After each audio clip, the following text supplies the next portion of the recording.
بسم اللہ الرحمن الرحیم۔ قوم عاد کی نافرمانی اور حضرت ہود علیہ السلام کی نبوت۔ اللہ تبارک و تعالیٰ نے قرآن پاک میں عاد نامی ایک قوم کا ذکر فرمایا ہے۔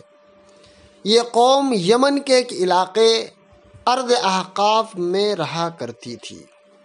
ان کا مذہب بت پرستی تھا۔ اللہ تبارک و تعالیٰ نے انہیں دنیاوی اعتبار سے بڑی خوشحالی عطا کی تھی، ساتھ ہی یہ لوگ بڑے زبردست قوت اور طاقتور تھے۔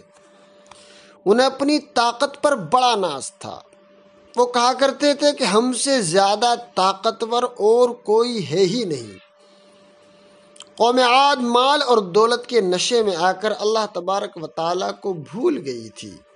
کمزوروں پر ظلم کرنا، حق کی مخالفت کرنا، اللہ کے رسولوں کو جھٹلانا، اپنی قوت اور طاقت پر بے پناہ گھمنڈ کرنا، پہاڑوں کو کاٹ کاٹ کر شان اور شوکت کے لیے اونچی اونچی عمارتیں بنانا، بس یہی ان کا کام تھا۔